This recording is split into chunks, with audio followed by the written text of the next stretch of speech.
morning. It's always such an abrupt end to the music. I need to, I don't know, I need to mess with that a little bit. Good morning, everybody, and welcome to Saga Saturday. Yeah, we look different today. Hang on. I know what the thing is. There we go. Now we're not giant faces. So today, let's do introductions first. Sorry, Ula, you go first. What? Introductions, they all know who we are. Okay. Little brother's daughter, self-professed Norse nerd. That's all I got. It's a lovely Saturday here in the Bay Area, and that's it. That's all I got. And I'm Dan Kennehild, and I'm back home now, where it is a sweltering 58 degrees. Goodness. So I'm no longer dying, and that is something that brings me a lot of joy. And today we are talking about the Saga of the Sworn Brothers, which is another one of these comic sagas. Though this one, the comedy is a little...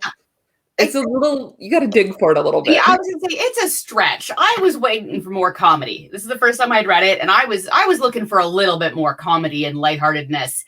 Maybe you need to point out the comedy to me, because I'm just not really seeing a lot of it. So I think a lot of the comedy is coming from the one-liners.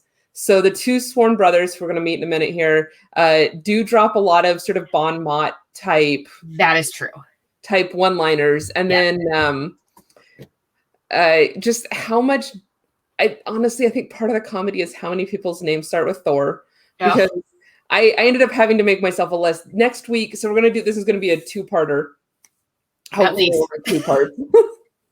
And next week my goal is to have like a relationship chart, because I just kept losing track. No. They're all related to each other, and they're all Thors, and Thor. So at this point we've got so the ones that I've collected so far. We have Thorbjorg the Stout, who we meet once and then never again, but we're just going to introduce her name because it's important. Thorgeir Harvarsson, which is one of the sworn brothers. The other sworn brother is Thormod Beresson. Then we have Thorgils Arason, Thorbrand, Ingolf's son, Thorkel, Thorgils Ma's son, Thorstein Kuggason, Thordis, Thorbjorg, the second Thorbjorg, a more important Thorbjorg to the story. So this is Thorbjorg Kolbrun.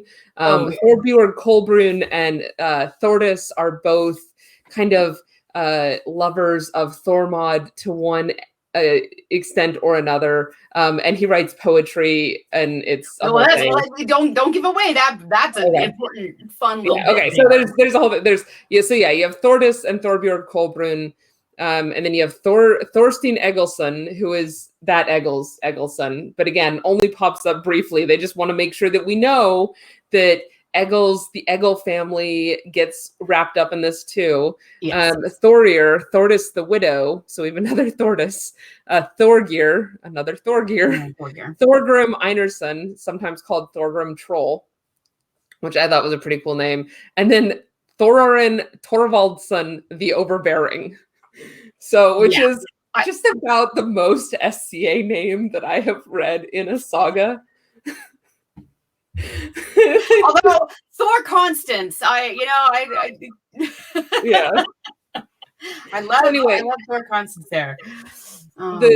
Starting off at the top, we have so many people with the name Thor that as you read this, you're just like, I don't know anymore. I don't know. I got to the point where I'm just like, oh, look, it's another Thor. How related to the rest of the Thors are we? Yeah. Right. Yeah. So, and then we're going to have, we've talked about the two brothers, and this saga follows these two brothers kind of adventures. And actually, so they take a sworn brotherhood, they become blood brothers. And we'll talk a little bit about that. We're going to talk about that because that's a really cool thing, actually. It is. And then they go off and they get a little full of themselves. And then that full of themselvesness kind of brings them to ruin eventually. Not to get too much is really what it is. Yeah, but we're learning a little bit about hubris. And then this one is very interesting because I think it is. So there was a theory once upon a time that this was, in fact, one of the very oldest sagas that was written, just because of how strange it is in terms of structure. It's really just like you have an episode and then like a little connecting bit and then an episode, and then it just keeps going. Going. And you're like, okay, we're done. No, we got like 4 more chapters to go, guys. Nope, You're not done. We're not done. Shoot, which one? One of them dies before the other one, and I can't remember which one is which now. But the one that dies first. Thorgeir dies first, right? So Thormond just keeps going, and you're like, "Oh, this is his end." No, it's not. Oh, is it? No. This man's gonna die in his bed of old age. He just keeps going. But today we think that this is probably a much more recent saga, just kind of based on the surviving documents. We have 3 surviving copies that are actually fairly different from each other. So we have the house book version, which is early 14th century. It's the beginning. We've got the beginning that in this version that's missing because we've got lost pages. Mm-hmm. And then we have, I'm going to Mothruthvala book, which is got the end missing, and this one is mid 14th century. Yeah. And then we have Flatjar book, which is one of the most famous. And this one doesn't have any sections missing, but does have some kind of different elements in it. Right. And this one we can date fairly reliably to about 1390. Yeah. So end of the 14th century. And then as typical, they're talking about an era previously. Yeah. So it starts as in the days of Saint Olaf was king, and he reigned from 1014 to 1030. So we're talking about, it was written 300 years after these stories. And what's interesting, obviously, we've talked in the past about the year 1000 marking the Christianization of Iceland. And Christianity does play a role in this story, but largely in the sense of the person writing the story down is like, no, they were Christian. We really? want to make sure you understand that people, but then things keep coming up. They're like, Christianity wasn't super well established at this point. So, the 2 brothers are constantly like, and we sent them to dine in Valhalla and all this kind of stuff. Like there's some and it's almost like there's a narrator voice saying, but really they were Christian at the time, don't forget. Right.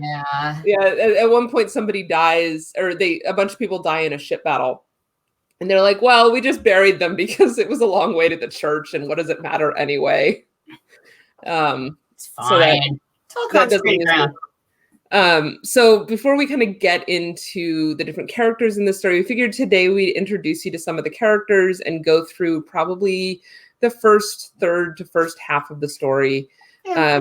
But before we do that, I just want to give you my alternate titles for this saga that I've come up with. Oh, God. So one option is, how many different people do we know whose name starts with Thor? Yes. Because, there's lots. And then the people that Thorgeir killed. Because, again... He just like every other chapter. He's done off a pretty high. Oh, I never did go through, and I was going to go through and count up the kills because you know how much I love to do that. And I've got a running list. Do you? Okay, yeah. I did not do that. Writing poetry for your friends, and also for getting women to love you and hate you. Which I guess is a little bit of a spoiler there, but little spoiler alert. Little bit of a spoiler alert, Don't write poetry for one woman and then give it to another woman and then pass it off as original and just But somebody's gonna be grumpy. Thormond loves to write poetry, and he just drops like stanzas of his droppa. We never get the full droppa, but we get individual stanzas of it, and he just like shares the stanza at the event. So like if Thor, and it's about Thorgeir. So Thormond writes this great droppa about Thorgeir. Right. And so whenever Thorgeir does something, and then it's like, and as Thormond recorded in his droppa. And then there's one little section of the droppa. And then 10 pages later, there's another epic scene and one section of the droppa. I want the whole thing all at once, people. What is wrong with you? So all right. Let's get into the story. So the first thing we meet Vermund, who is going to be kind of an important figure in this whole thing. He's a chieftain of Isafjord, and eventually he becomes an enemy. But at the beginning, he's just this chieftain that everybody respects. He's a good guy. He's away at the beginning of the story, but we meet him anyway. And his wife is Thorbjorg the Stout. And so the first chapter basically is just establishing Thorbjorg's credentials, despite the fact And that Thorbjorg is the daughter of Olaf Peacock, who we've talked about in previous sagas. He's been written about many times. Yeah, and he's a major player in the Lockstala saga. So we're unlike some of the other comedic sagas we've talked about, we're situating this very clearly within the broader family sagas. Yes. So there's no like hint, oh well, it can't possibly be realistic. Here we're saying this is very clearly like here's where all the family ties are. So if you are an Icelander today, you can go back and say, yeah, this was my however many great uncles. Right. Anyway, so we meet these two people and promptly get sort of tied up in a little bit of drama with another saga, which is Grettir's saga. So Grettir is he's an outlaw. Grettir gets into a lot of trouble in his saga. We'll do that one eventually, I think. Or did we already do Grettir's saga? We have not done Grettir's saga. We've just referenced it in pretty much every other show because it's pretty well known. So Grettir gets tied up and stuff, and they capture him, and they're gonna try and hang him. And Thorbjorg rides out to the gallows, and she's just like, "Look, guys, you don't want to do this. If we kill him, he comes from a good family. He's very respected for his many physical accomplishments, and his kinsmen will not take this well. So just don't do it." And the people that are sort of her husband's thingmen, who she's talking to, is like, "Look, he is an outlaw and a thief, and that means his life is forfeit." And she's just like, "Not today, buddy. Yeah. We're not doing this." And so one of the things actually that's worthwhile mentioning here is this saga is really interesting in its portrayal of women. Absolutely. In that the women play a much more lively, a stronger role, and they're not all trolls and hideous women. I mean, and it's so even this passage references how Thorbjorg runs the farm while her husband is away, and this line is right. It can be seen from this incident that Thorbjorg was a woman of firm character. That's pretty high praise, actually, because And then, so Grettir, and thanks for his life, he's been given the gift of his head, so he gives the gift of a poem, and he says, I would have struck my own head in the baited snare before its time if Thorbjorg, woman so fair, had not saved this poet's life." So, we move on. And then that's it. That's basically the end of her. I know. She's in one chapter at the very beginning because she saves an outlaw's life from hanging, and then we never talk about her again. Yeah. So next we're going to start to meet the Sworn brothers' families. We start with Harvar. Harvar is the son of Klepp. So when we talked about a lot of Thor names, there's also a lot of names in this saga that are not what we would consider sort of classic Scandinavian names. So when we think about Germanic names from the early Middle Ages, we tend to think about what's called a dithematic name. So you have a proto-theme and a deuterotheme. So my name's a great example. Kinnahild. Kinna is the proto-theme. Hild is the deuterotheme. And you can kind of mix and match proto-themes and deuterothemes to come up with new names. That's how we end up with however many Thor, whatever, right? But then in this saga, we've got a lot of folks like Harvar. Harvar is in here. We have a Jod. J-O-D is in here. Torfi, Gout. In this one, we've got a Bersi, which is kind of sad because we don't actually have a Bersi on screen right now. But Bersi is a character who's going to be showing up a lot in the saga. He's a good guy. There's an Alf. There is a Klepp. So this is, if you want a Scandinavian name and you want something different and unique, this might be a good saga to do some mining through, because there are definitely some different and unique names in here. There are, and it also has a lot of different farm names in here that we haven't seen before or heard before. And I think part of it is because this is set, it begins in Western Iceland as opposed to Norway or Scandinavia, where there's kind of, we've heard all of those farm names, right? This is starts in Western Iceland, where it's a little bit, uncharted territory. So we have this guy, we meet him, we situate him in his broader family, and where in Iceland they're all from, his wife's family, which they list her back like 3 generations, just in case you needed to know that, which, this is written in a time and place where knowing your genealogy is very important. So very important. But, we kind of learn this, and they have a son named Thorgeir. Thorgeir is the first of our sworn brothers that we meet. He developed very early into a large and powerful man with a fighting temperament. He learned at a young age to defend himself with a shield and was skilled in the use of arms. And we do want to keep in mind that this is at a very young age that he learns this, because he's going to be fairly young when he takes up a violent lifestyle. Then we meet Bersi. And I am not going to pronounce the name of the farmstead he lives in. It starts Dyrd. Oh, yeah. That's not going to happen. His wife is named Thorgerd, because we needed another Thor. I don't think that was in my list of Thors either. I'm going to go with Dildismere. Dildismere. That sounds a lot like Dildosmere, and so that's what I'm going to call it from now on. My work here is done.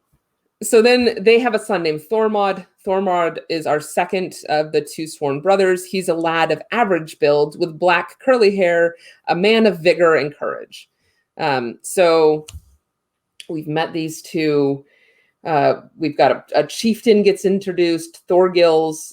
He's powerful, wise, well-liked. He has this brother named Illugi. These two guys are going to be they're going to be very important throughout the story. So it's worth keeping track of Thorgils and Illugi. Again, Illugi, super strange Scandinavian name. I don't know what the etymology of that one is or the derivation. It would be really interesting, though, to kind of do some digging and figure that out. Yeah. Illugi is the one that brought timbers to Iceland to build a church and a hall. So he's an important man with, man of means to bring lumber over to this, barren wasteland of Iceland. Yeah, well, and they're going to keep popping up throughout the story, and they're going to be kind of very avuncular towards the sworn brothers, often lending them ships or lending them aid in some way or another. So very, very useful people. And we kind of filter through this. But these two boys grow up together, Thorgeir and Thormond. They're very alike in temperament. They're very good friends. And it was kind of felt early on that they're both going to go out fighting. And because sagas don't believe in avoiding spoilers, here's how it reads. Both also felt early on, and it later turned out to be true, that they would die fighting, since neither was the kind of man to back off or give in to anyone they came up against. Yep.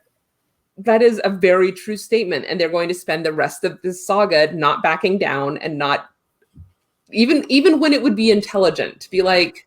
Right. There are times where, maybe it's best just to back off, but they don't ever. So they swore that whoever survived the other would avenge his death. Though people called themselves Christians in those days, Christianity was new and very underdeveloped religion, and many of the sparkle of the heathendom still flickered, manifesting themselves in undesirable customs. I love that.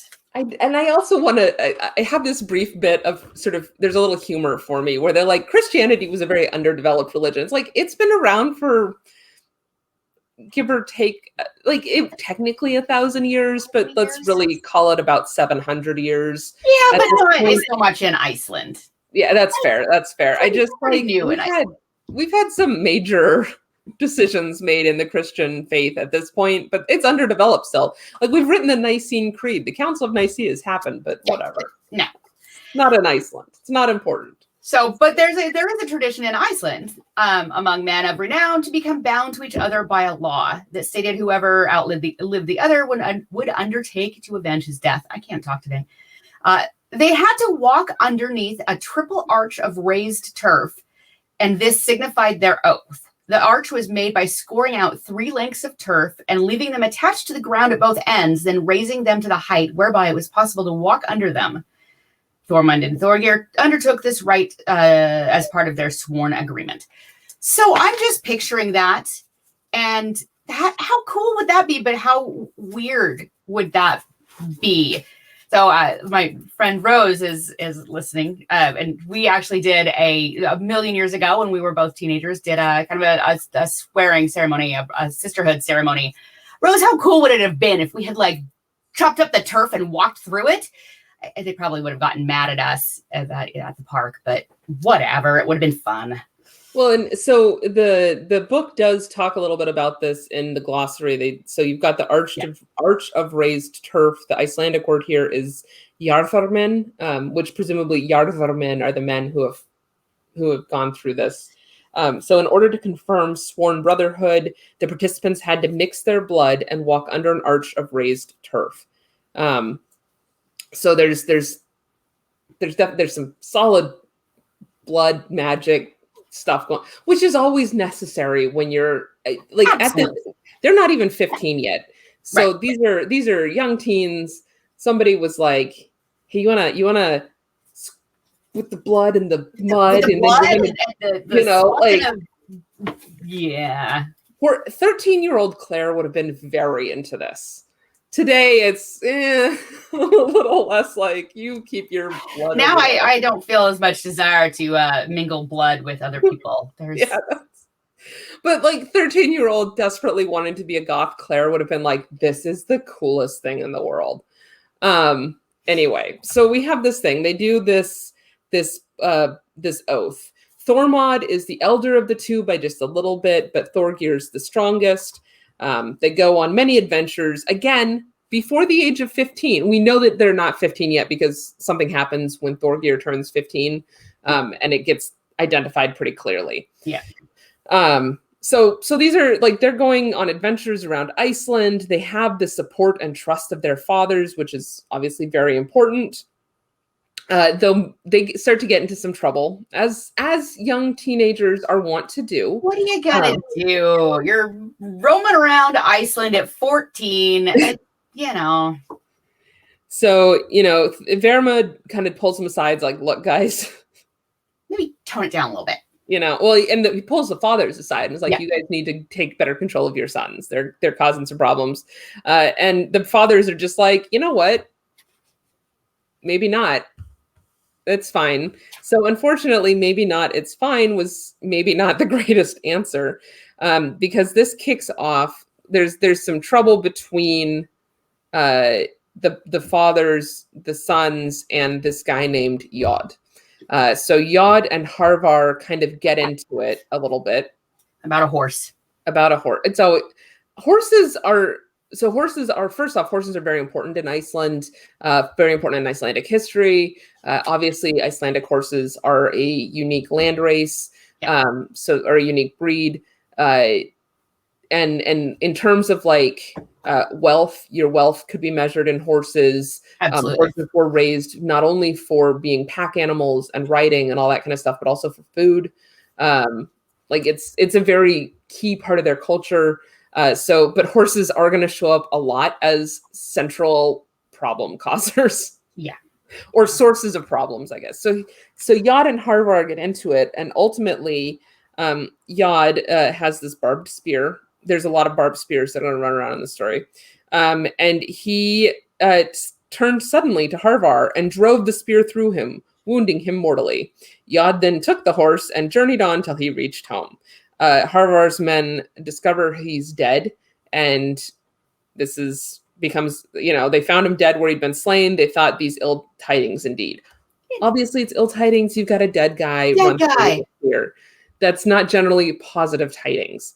Thorgeir, at this point, had been staying out west. He finds out about his father's death, and this was something that I thought was really interesting. We've talked about different ways that emotions are expressed in these sagas, and this gave a really interesting sort of summary of ways that emotion can be expressed. So it says, Thorgeir was staying in the west at Isafjord at that time. News of Harvar's death spread quickly, and yet, when Thorgeir learned that his father had been slain, he showed no reaction. His face did not redden because he had no anger in his skin. Nor did he grow pale because his breast stored no rage. Nor did he become blue because no anger flowed through his bones. So these are like, if you have your anger in your bones, you turn blue. If you have anger in your flesh, you turn red. If you have anger in your breast, you turn white. This was kind of an interesting way to understand how Scandinavians thought about emotion and where emotion was carried. Right. Right. The humors, if you think of it as the medieval humors, I mean, they're all wrong, but it's It's another version of the humors. So then it says, for his heart was not like the crop of a bird, the heart of a bird, nor was it so full of blood that it shook with fear. It had been hardened in the Almighty Maker's forge to dare anything. So this is the first time we find out that Thorgeir is just a little bit of a badass, and badass with missing some emotions, maybe. Yeah. I mean, could he have gone to therapy, and would that have helped things? Probably. Probably. But it's not guaranteed. So, no. So anyway, he finds out we've lost the Nula. Oh no. Okay, hopefully Ula will be back shortly. But in the interim, I guess I'll keep going and wait until I get a text message or she pops back up on the stream. Oh, there she is. I don't know what happened. I bumped my mouse and I pulled myself out of the stream. Sorry about I don't know what I did. I'm not touching anything on my desk again. All right. We're saved. She's back. Anyway, so he finds out about his father's death. He rides south to ask his mother for what do I do? Let me stay here for a few days and get things sorted out. And this is when he is, by the way, he's 15 years old at this point. And he rides to Yod's house. And he gets to Yod's house and knocks on the door, and there's some back and forward, my name is Vigfus, this is Thorgeir. So Vigfus, the meaning of the name Vigfus, I can't even say it, is eager to kill. So he's coming in with a pseudonym, basically calling himself a killer. So maybe he should open that door. And it's interesting because we'll actually see this kind of use of pseudonyms with meaning. Again, that's a theme that's going to come back and show up again. So he comes up, the farmhand who opens the door says, you can stay the night if you're so disposed. Thorgeir's like, I don't take offers of hospitality from slaves. Send for your master. Mm-hmm. He's the only one I'll talk to. And the farmhand probably was like, okay. Goes back, gets Yod. Yod comes out. There's a little tete-a-tete between the two. And they start fighting because he killed his dad. But I mean, I feel like there could have been like a little bit. They start talking about compensation. Yod's like, I don't pay compensation. I think in the perfect world, this is where things would go to a lawsuit. And that's what Snorri would like to see. Snorri would like this to go to a lawsuit. Nobody dies. People just pay compensation, but that's not how it goes down. So they continue to discuss the matter while Thorgeir stood some distance from the doorway. He had a spear in his right hand and turned the point forward. In his left hand was an axe. Having come from the brightness inside, Yod and his men had some trouble seeing out in the dark, whereas it was easier for Thorgeir to see them from where they stood from the doorway. When they least expected it, Thorgeir moved forward and drove his spear straight through Yod's middle so that he fell into the arms of his servants. Thorgeir then turns away into the darkness while Yod's men try to administer to him. Thorgeir was 15 years old at the time, as Thormond says in a memorial drapa he composed after Thorgeir's death. And here we have the first of the... This is the first section of drapa. The slaying started when the wealth giver brought doom to Yod. Klang's sounded air. The wave horse's launcher was brave. Havar's vengeance was won when the sea steed's god was 15 years of age. Resolute, he wrought that deed. So we've got some great kennings here. The sea steed god. So the god of the sea steed is the mariner. So this is referring to him as Thorgeir as the mariner. The wave horse's launcher, again, mariner. Wealth giver, generous person. Yeah, that's going to be his buddy. So some good stuff there. Really good kennings in that, yeah. And then he basically walks, having killed Yod, he walks all night to get back home. Goes inside.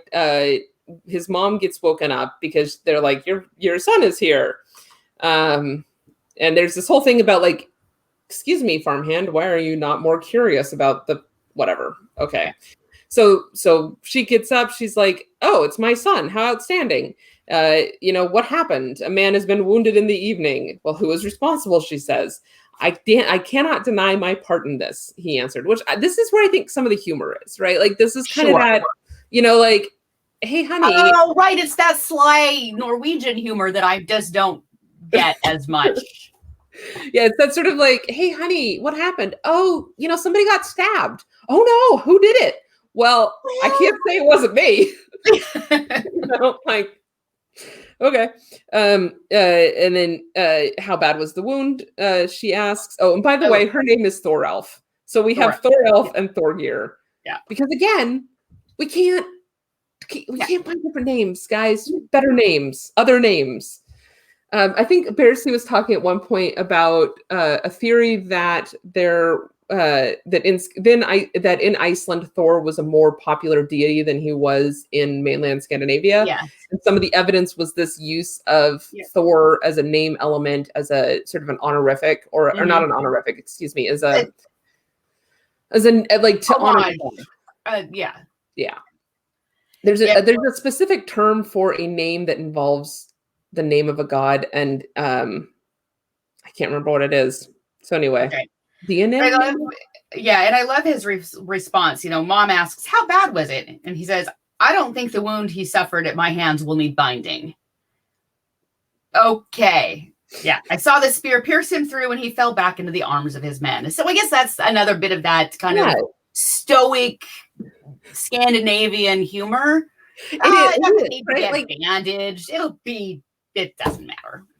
Yeah, he doesn't. How bad was the wound? Well, he's not going to need a Band-Aid. Okay. He's dead. All right. If I read it that way, yes. You do got to do a little bit of the voices. Just imagine a little bit of the voices. Okay. So, and then Thorelf said joyfully, "This was no child's deed. May your hands always serve you this well, my son. But why didn't his men pursue you?" And then he kind of talks about like, this is, I ran away, but I left, it was dark, all that kind of stuff. And he does, like, this was the right thing to do. Yod had illegally killed his father. Right. So he went and killed Yod in vengeance. So he asked for payment for compensation, didn't get it, killed him. All right. And so legally, I'm not sure if this was legally correct. Like, I think there might be more steps. Like, he might have had to announce it at an assembly or something like that. But morally, this would not have been seen as an immoral killing. Right. There are going to be some killings that Thorgeir commits that are a little immoral. There's a couple later. There's a couple. There's one where he just sees this like farmhand leaning on his stick and talking to some men, and he just rides over and kills the farmhand because his head was at the right angle for his axe. And then just rides away. And you're just like, but dude, why? Yeah. This is, okay. And this was another section that I thought had some really interesting religious connotations. So everyone heard these tidings, thought it was remarkable that a young man on his own should have slain such an experienced fighter and chieftain as Yod. And yet it was no great wonder, since the Almighty Creator had forged in Thorgeir's breast such a strong and sturdy heart that he was as fearless and brave as a lion in whatever trials and tribulations befell him. And as all good things come from God, so does steadfastness. And it is given unto all bold men, together with a free will, that they may themselves choose whether or not to do good or evil. Thus Jesus Christ has made Christians his sons and not his slaves, so that he might reward all according to their deeds. So this is like, we're chilling, and then we just really need to discuss Christianity. There's an entire paragraph heavy with Christianity, and then we just go back to so Thorgeir gets shipped off to an uncle, a cousin, some family relation. Bercy, he goes off to hang out with Thormod. Got it. Yeah, somebody out there. And then this is when Thorgeir and Thormond really hook up, and they take a small boat, ferry boat, and a handful of men, and they go raiding and hunting and fishing and gathering for the summer. Just generally, living off the land. Let's see. Well, and then this major storm kicks up. Their boat is damaged. They manage to make it ashore, but they are just soaked to the skin, and they get to this farmhouse. And the woman at the farmhouse, whose name does not start with Thor for once, it's Sigurfjord. So thankfully, not another Thor. That's all I want to say. So they get to the house, She lets them in. She gives them all kinds of positive, like all the right things. She does all the hospitality stuff, gives them dry clothes, let them warm themselves by the fire, feeds them, gives them somewhere to stay for as long as the storm continues. And it continues for a few days. Eventually they're like, oh, we can leave. It's safe to go out now.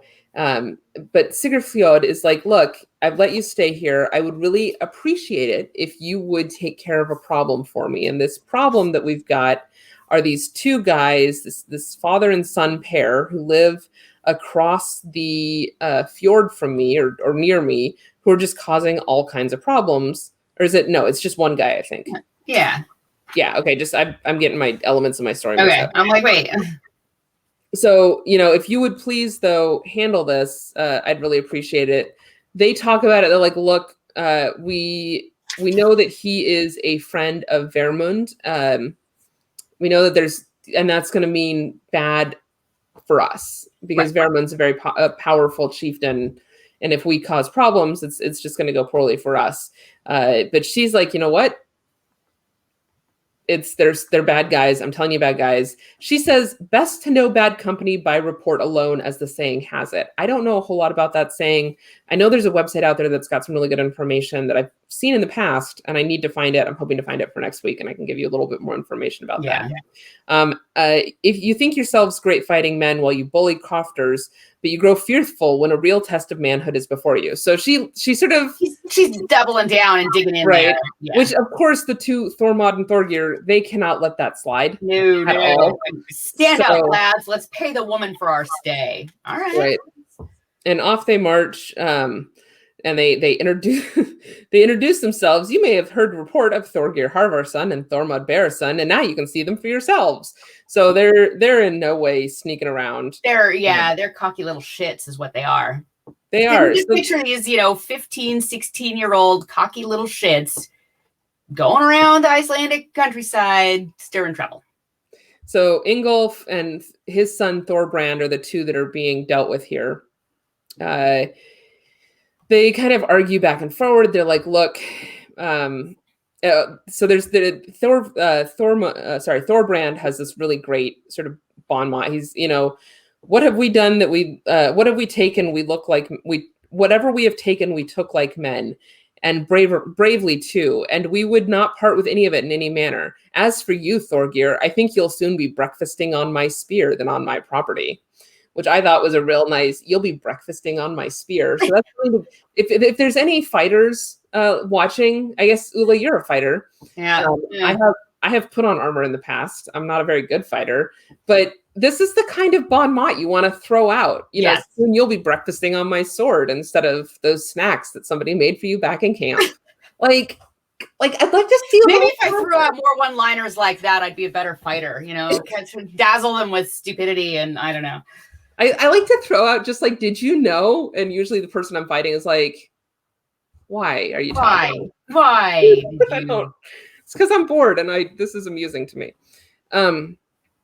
So Thorgeir then responds, because he can't just let that lie. No. Like others in my family, I can prophesy from my dreams. And I have dreamt a good deal about myself, but very little about you. But what I have dreamt will happen. Your lady Hel will embrace you, and your property will become forfeit. Ill-gotten gains never came to any good. So again, we've just had this whole paragraph of Christianity references, and now we're back to paganism. It's just like, no. So it's very interesting to me the way religion plays through this story. Right. So these they do their thing. This is the start of the fight where they're doing the displaying of the antlers. These are my antlers. These are my antlers. They're showing off to each other. Yeah. And then they get into it. They actually get into it, and things go, as we expect they will go. I can't really call them our heroes of our story, but our main characters, main fellows of our story, are victorious. And the part of the drapa that Thormond composed after or on Thorgeir's death recounts this. I tell how the master of the awning horse took the life of Ingolf's son. Words of his death spread wide, and the hand of the famed mover of the masked stallions, Thorbrand, fell. Others lost their lives there. Actions speak louder than words. So again, some really great kennings. The awning horse, the ship, and then the master of that being the seafarer, the mariner. The masked stallions, again, is another ship. Yeah, at the hand of the famed mover of masked stallions. So again, at the mariner's hand. I love some of the kennings that they came up with. So yeah, Thorgeir and his men took a couple of horses, loaded it with food, and took the 3 fattest bulls and drove them back across the fjord. So they have killed this farmer and is ransacking his home. That's just rude. Rude.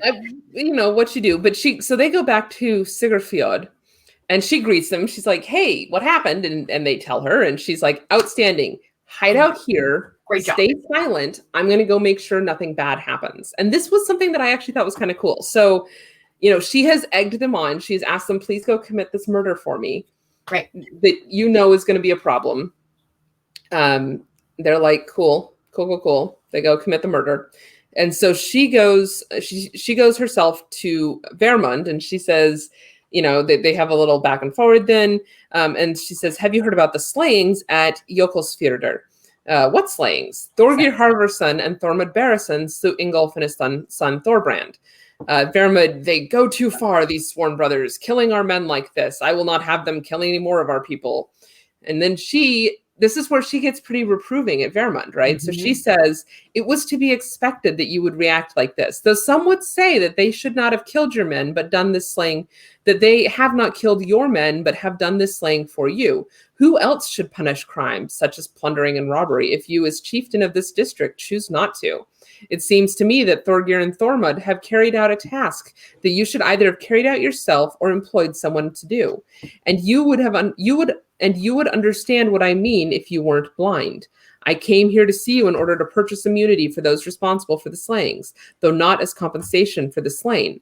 They have long since forfeited their property and their lives, but because I wish to show you the respect in all matters, as is my duty, I want to give to you these 300 pieces of silver as a settlement price for Thorgeir and Thormod. And then she pours it into the 300 pieces of silver. So 300 pieces of silver is referenced as a footnote as being 9.5 kilos. So that is 23 pounds? Which she's been wearing on her belt. She's been wearing on her belt. That's a hell of a belt. Right? Yeah. And she just pours it all into Vermund's lap.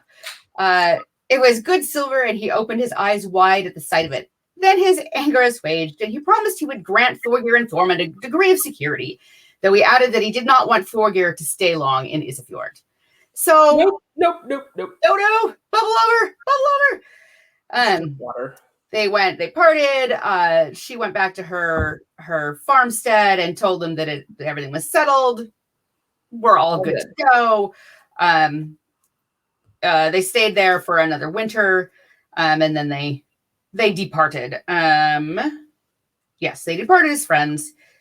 Then they traveled north to Standir. They stayed there for the summer, fishing, hunting, etc. They had, and I love this line, they had whatever they desired of the locals, all of whom were as frightened as lambs are of the lion when it prowls among them. So that is again, the lion and the lamb thing. We have a little blip of Christianity sort of in there.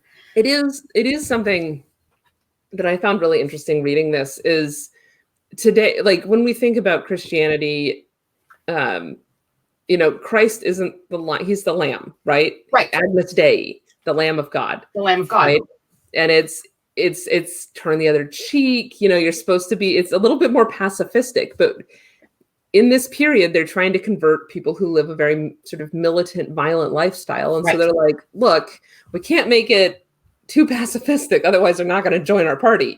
Yeah. And there's another great example of this. It's called the Hieland, and it's a poem in Old Saxon that was written as a sort of way to convert sort of the Saxon nobility to Christianity. And it's a epic poem retelling the Gospels of sort of the amalgamated Gospels, right? Okay. And in it, Christ is a war chieftain, and he has his bench companions and all See, this kind that of seems stuff. a lot more reasonable. If you want to convert people, like you gotta kind of speak the same language and bring them along, and then you can change the religion later. That's the way it should. Yeah, right. And so in this story, we've got these guys who are they're supposed to be good Christians, but they're not acting like it, like by any definition of it. They're just like, no, we killed this other guy, and we killed this other guy, and but the saga author's like, no, God loves them. Like, okay. Yeah.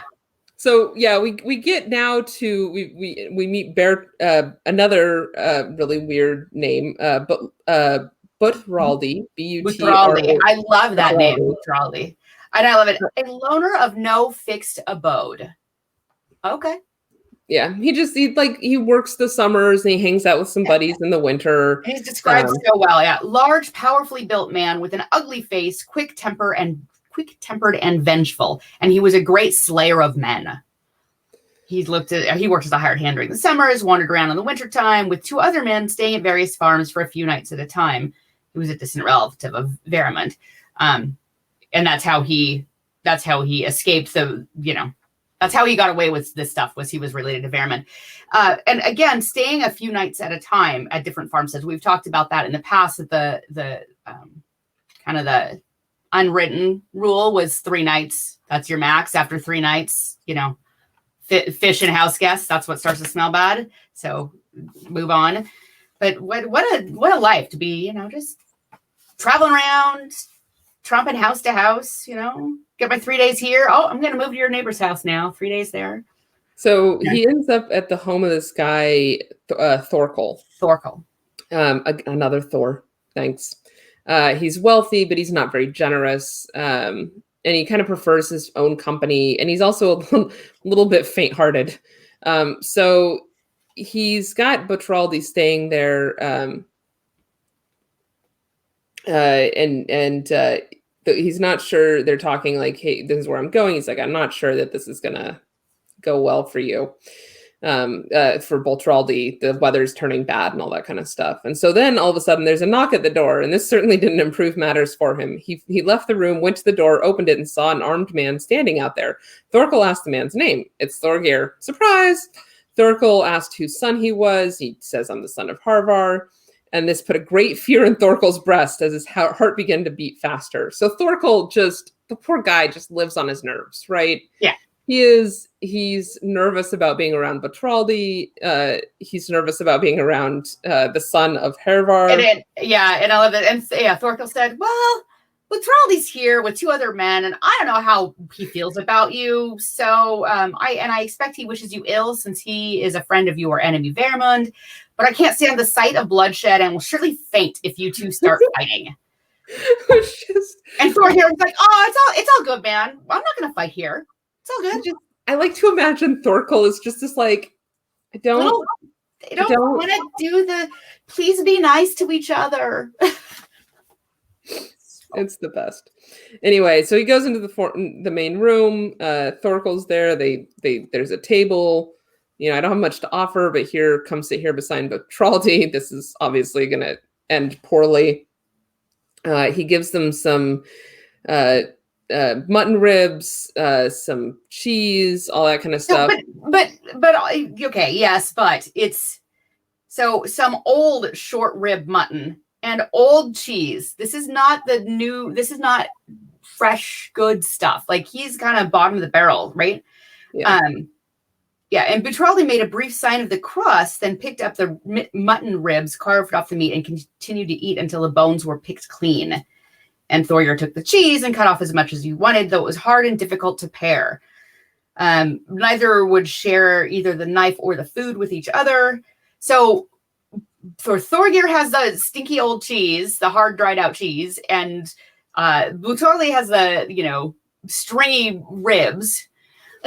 What I thought was, you stopped before my favorite bit here, is that neither of them would take out their own provisions for fear that it would be seen as a sign of weakness. Yep.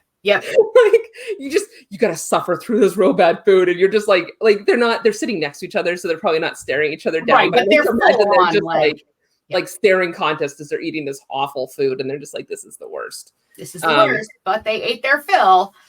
Yeah. So they get up. He says, in return for my hospitality, I don't want you guys to fight. They don't fight initially. They go to bed.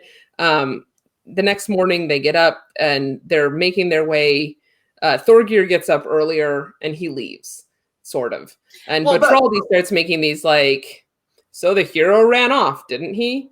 Yeah, but I want to go back to the food for just a second. I don't know why I'm obsessed with food. So in the morning for breakfast, Thorgeir had took the mutton and left Bertraldi with the chewed away at the cheese, the old cheese, right? So they're still living on the hospitality of Thorkill and his wife, but they have swapped the meager portions and what they're suffering through, right? So sorry. I don't know why I'm obsessed with food in this one. I don't know. It's actually, we'll see a couple more spots where they talk very explicitly about the food they provide. And it's often mutton ribs, which is, I guess, like food. What you got? Yep. That's what you get. So yeah, they make for Bertraldi reaches the patch of hard snow and he uses some axe to cut through it. Thorgeir could see all this since he was now on higher ground. Bertraldi's like, I see the hero ran off. And Thorgeir's like, I didn't run off. I simply took a different route so as not have to cut my way through the snow. There will be no running away from me now, though. And of course, at this juncture, they decide to try and kill each other. When Bertraldi is about halfway up, Thorgeir placed his spear underneath him with the spearhead facing forwards, raised the axe to shoulder height and slid down the snow towards Bertraldi. He heard the sound of Thorgeir whizzing down and looked up, but before he knew it was happening, Thorgeir struck him full in the chest with his axe and cut right through him, and he fell back down the slope. Thorgeir continued down past him until he reached flat ground and moved with such speed that the other two men rushed off. A verse commemorates this incident. Are we snowboarding on spears now? Is that what we're doing? Yes, sort of. I mean, it would have been more epic if he'd put his shield down first and surf down on his shield. But I do love the visual of, I'm just picturing him, one leg forward, his spear in one hand and his axe, and he's just... No, he puts his spear underneath him. Does he? Yeah. Oh, he does. Placed his spear underneath him. Yeah. So he's like surfing on the spear. On the spear with an axe in his hand. All right. And then the verse that commemorates this, fitting work to tell how flashing weapons showered down and silenced Bertraldi. The great eagle often flies from battle, but there is no denying that the reddener of sword strap's path will earn thanks all the less for spilling this man's blood. So this is two things I want to comment on this. Again, we have a great kenning, and this is one of those ones where it's sort of multiple layers out. So you have the sword strap's path. First you got the sword strap, and then the thing that's on the sword straps, the path on it, which is the sheath. The sheath. So or scabbard, right? So the reddener is the person who gets blood on that, which is the warrior. Right. And then also the reference to gray eagles. It's a very sort of oatheny jive to this poem. So again, we've got the narrator who's like, they were very Christian. And then everybody else around them going, not so much. So he's killed Bertraldi and he gets away. And Bertraldi's buddies sort of fuss around him, and they are terrified to go after Thorgeir. So we're all fine now, I guess. But we have a harsh winter, very harsh winter, far and wide. Livestock died, cats and dogs living together. Farming conditions were difficult, so they go whale hunting. Always fun. Always a good time. Yep. And we meet another Thor character. This is Thorgils. He is the kinsman of Asmund Greylocks and the father of Grettir. And he's related to this other guy, Thorstein Kuggason. It's important to know all that because all these other characters will come back later.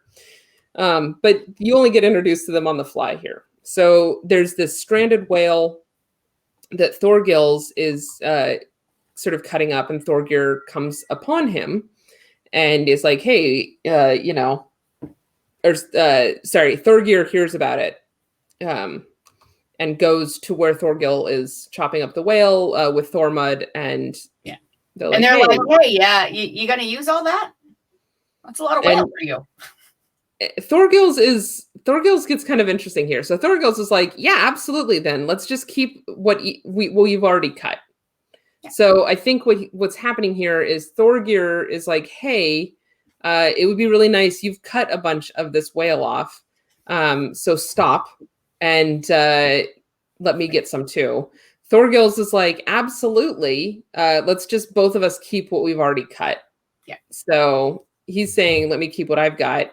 And Thorgeir's like, you don't get any because Thorgeir, you haven't done any cutting. Thorgeir is not pleased with us. He says, you've already cut away a large portion of the meat and may keep what you have cut. Now we want to either leave the rest of the whale to us and take, and you just like go away, take the meat that you've cut off. Thorgils replies, I'm not inclined to leave the carcass, nor do I plan to give you the meat that I've already cut from it. Not while we've still got the whale. So Thorgils is just like, I found this whale, dude. It's mine. I'm hungry too. And, at this point, they ready themselves to fight because what else, I guess, are you going to do? I think it's best, Thorgeir says, that you and I fight each other since you're a seasoned, hardy, and experienced fighter, and I'd like to see how I fare against you. Let the others stay out of our fray. Thorgils is like, yeah, that sounds like a good time. Probably thinking you're 16 or 17 and I'm an adult, All good. Thorgeir dies, or sorry, not Thorgeir. Thorgils. Whatever the Thorgils. They exchange some quick blows, but Thorgeir turns out to be the deadlier of the two. Thorgils dies, and then also 3 of Thorgils' party and 3 of Thorgeir's party. So there's fewer mouths to feed. Right. Big whale, fewer people. It's all good. So Thorgeir